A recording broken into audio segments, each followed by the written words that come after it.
আধুনিকতাৰ ধামখেয়ালিত কৃষকৰ এবিধ আপুৰুগীয়া সম্পদ সঁজুলি ইতিমধ্যে লুপ্তপ্ৰায় হ'ব ধৰিছে। মই উপস্থিত আছোঁ বিহপুৰীয়াৰ সমীপৰ পুখুৰীপুৰীয়াত। এই পুখুৰীপুৰীয়াত আজি কৃষকসকলে এক উলহ মালহ পৰিৱেশত তেওঁলোকে পালন কৰিছে নাঙল বিহু।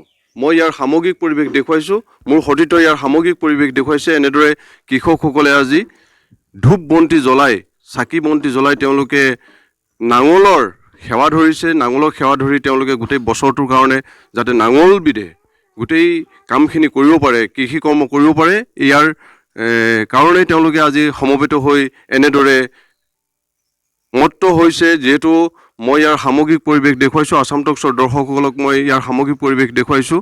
মোৰ সতীৰ্থই ইয়াৰ দৃশ্যাংশ দেখুৱাই আছে।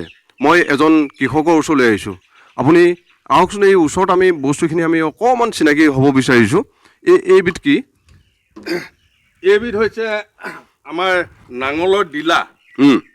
এই ডিলাৰ সহায়ত আমাৰ নাঙলে মানে গৰু জুৱলি লগাই গৰু গাত যেতিয়া জুৱলি দিয়ে, জুৱলিৰ সহায়ত এই ডিলাটোৱে দি নাঙলটো টানি নিব পাৰে। আৰু এইবিধ কি কয়? এইবিধ কয় জুৱলি। এই জুৱলিখন সাধাৰণতে ভলুকা বাঁহেৰে প্ৰস্তুত কৰা হয়। আৰু ইয়াতে দেখিছোঁ আমি ইয়াতে মাৰি আছে, ইয়াতে খুঁটি আছে, এইবিলাক কি কয়? এইকেইটা হৈছে আমাৰ শ'লমাৰি। এই শ'লমাৰি দুটা এনেকুৱা জোখত লগোৱা হয় যে গৰুটোৰ কাণখণ্ডত সম্পূৰ্ণ খাই পৰে। আৰু আমি দেখিবলৈ পাইছোঁ ইয়াতে এছাৰিও আছে। এইডাল এছাৰি এই গৰু খেদিবৰ কাৰণে। ঠিক আছে, ইয়াতে মৈ আছে। এইখন হৈছে মৈ। এই মৈখনো ভলুকা বাঁহেৰে নিৰ্মিত কৰা হয়। এইকেইটা হৈছে ভৰি দিয়া পাত আৰু এইটো হৈছে মৈ টকা। এইকেইডাল হৈছে কণাৰী। এই কণাৰীডালত মৈ টকাটো লগাই জুৱলিত লগোৱা হয় আৰু জুৱলি লগোৱাৰ পাছত এই মানুহ উঠি বা মানুহ নুঠাকেও এই মৈ দি মাটি সমান কৰা হয়। আমি তেখেতক কৃষকগৰাকীক আমি ধন্যবাদ জনাইছোঁ, যিহেতু তেওঁ সঁজুলিখিনি ইতিমধ্যে চিনাকি কৰি দিছে। আসাম টক্সৰ দৰ্শকসকলে দেখিবলৈ পাইছে। মই পুখুৰীপুৰীয়াত উপস্থিত থাকি ইয়াৰ সামগ্ৰিক পৰিৱেশ দেখুৱাইছোঁ, যিহেতু তেওঁলোকে নাঙল বিহু আজি পালন কৰিছে। মই ইয়াৰ সামগ্ৰিক পৰিৱেশ দেখুওৱাৰ লগতে মই কৃষকসকল উপস্থিত আছে। মই কৃষকসকলৰ পৰা জানিব বিচাৰিম যে আগৰ ইয়াতে নাঙল জুৱলি ৰাখি ইয়াতে এটা উলহ মালহ পৰিৱেশত নাঙল বিহু পালন কৰে, কিন্তু আজি দেখিছোঁ এটা পৰিয়ালে ইয়াতে পাতিছে। কি ক'ব? হয়, মই আসাম টক্সক ধন্যবাদ জ্ঞাপন কৰিছোঁ। আমি পুখুৰীপৰীয়া গাঁৱত পৰম্পৰাগতভাৱে নাঙল বিহু পাতোঁ, কিন্তু বৰ্তমান কংক্ৰিটৰ যুগত যে নাঙলৰ পৰিৱৰ্তে ট্ৰেক্টৰ আহি গ'ল। ট্ৰেক্টৰৰ কাৰণে আমাৰ সহজতে কাম কৰিব পৰা হ'ল। সেয়েহে নাঙলৰ পকৰত ঘূৰি ঘূৰি মানুহে এইটো বহুত সময় লোকচান হোৱা দেখা গ'ল। সেয়েহে প্ৰায়বিলাক মানুহে গৰু বিক্ৰী কৰি ট্ৰেক্টৰ ল'বলৈ ল'লে। আৰু আমাৰ গাঁৱত বৰ্তমান কেইঘৰমান মানুহতেহে এই নাঙল আছে আৰু গৰু আছে, আৰু তেওঁলোকৰ জৰিয়তে আমি আজি এই নাঙল বিহু পাতিছোঁ। আৰু এই নাঙলেই আমাৰ এই চহা খেতিয়কৰ একেবাৰে এক আপুৰুগীয়া সম্পদ।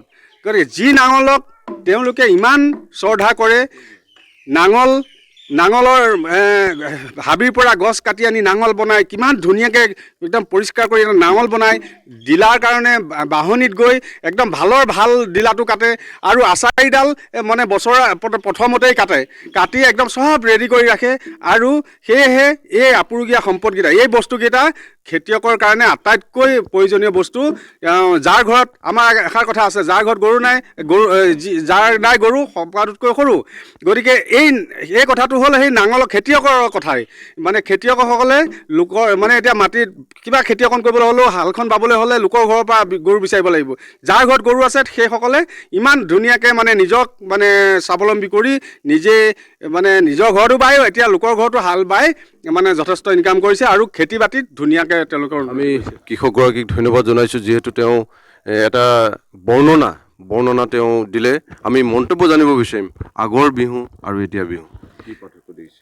আগৰ বিহু আৰু এতিয়াৰ বিহুৰ মাজত বহুত পাৰ্থক্য হ'ল। আগৰ বিহু আমাৰ খেতিয়কসকলে গছৰ তলত বিহু মাৰিছিলে, আৰু তাৰ পৰা আহি এতিয়া বৰ্তমান মঞ্চত পালেহি। গতিকে আগৰ বিহু আৰু এতিয়াৰ বিহুৰ মাজত বহুত পাৰ্থক্য হ'ল। মই দেখিবলৈ পাইছোঁ তেওঁলোকে আনন্দত উল্লাহ, তেওঁলোকে হুঁচৰি জুৰিছে আমি দেখিবলৈ পাইছোঁ।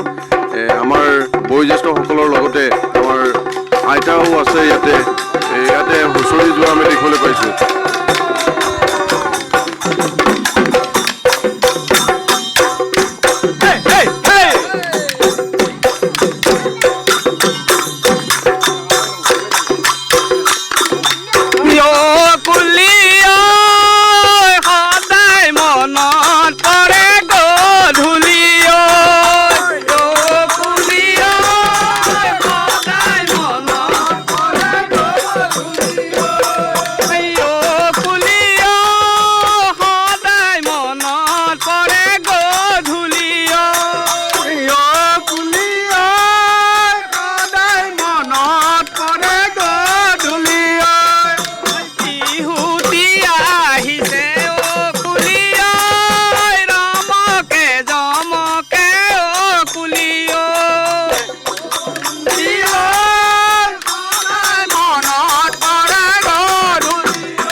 দেখুৱাইছোঁ আসাম টক্সৰ দৰ্শকসকলে দেখিবলৈ পাইছে এয়া